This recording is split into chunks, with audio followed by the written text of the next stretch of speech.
जवाब मैले होइन यही जे मैले भन्दैछु त्यो पनि पुरा हुन गाह्रो छ, पुरा हुँदैन भनेपछि 1 खर्ब ज्यादा राख्ने हो भने त झनै त्यो असम्भव हुन्छ। तर यसमा जुन बजेट उहाँले विनियोजन प्रस्ताव गर्नुभएको छ 21 खर्ब 24 अर्बको जुन चाहिँ योजना आयोगले प्रस्तावित त्यो पनि वास्तविक भन्दा अलिकति ठुलै हो। त्यसलाई पनि अझ नागेर उहाँले झन्डै 1.5 खर्ब ज्यादा चाहिँ बजेट प्रस्ताव गर्नुभएको छ। भनिसकेपछि त्यस अर्थमा विनियोजन चाहिँ महत्त्वकांक्षी विनियोजन प्रस्ताव राख्नु भएको छ। अब ठुलो विनियोजन प्रस्ताव राखेपछि स्रोत ठुलो देखाउनु परिहाल्यो, त्यो बाध्यता त भइहाल्छ। 21 खर्ब 24 अर्ब खर्च गर्छु भनेपछि अनि स्रोत पनि त्यति नै दृढ छ भनेर 21 खर्ब 24 अर्बकै स्रोत देखाउनु पर्यो।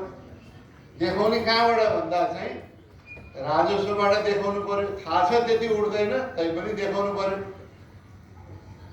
थाहा छ विदेशी स्रोतबाट पनि अनुदान पनि त्यति आउँदैन, त्यस्तै गरेर चाहिँ ऋण पनि त्यति आउँदैन, देखाउनु पर्यो। अब आन्तरिक ऋणबाट पनि देखाउनु पर्यो। आउन सक्ने भने चाहिँ आन्तरिक ऋणबाट मात्रै हो, किनकि आन्तरिक ऋण चाहिँ आन्तरिक ब्याङ्किङ सेक्टरबाट, ब्याङ्किङ सेक्टरमा पनि तरलता छ, त्यसकारण त्यसबाट देखाउने हो। अब सर्ट टर्म लोन हो आन्तरिक ऋण भनेको, अब तत्कालै फिर्ता गर्नुपर्छ। अहिले पनि जति आन्तरिक ऋण लिने भनेको छ ठुलो भाग चाहिँ त्यसको चाहिँ स्याउबाद तिर्नको लागि खर्च गर्नुपर्ने भनेको छ।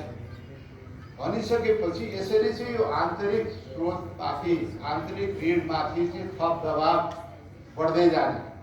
हाम्रो साधारण खर्च गर्नको लागि पनि, पुँजीगत खर्च गर्नको लागि पनि आन्तरिक ऋणमाथि चाहिँ निर्भरता चाहिँ बढेको अवस्था छ। वैदेशिक ऋण त्यति आउँदैन र सहायता पनि त्यति आउँदैन। त्यस अर्थमा यसले राखेको विनियोजन प्रस्ताव पनि पुरा हुँदैन र स्रोत पनि जोड्दैन, यो स्पष्ट छ। त्यो हुने बित्तिकै 7% आर्थिक वृद्धि कसरी हुन्छ? अब 7% आर्थिक वृद्धि हो।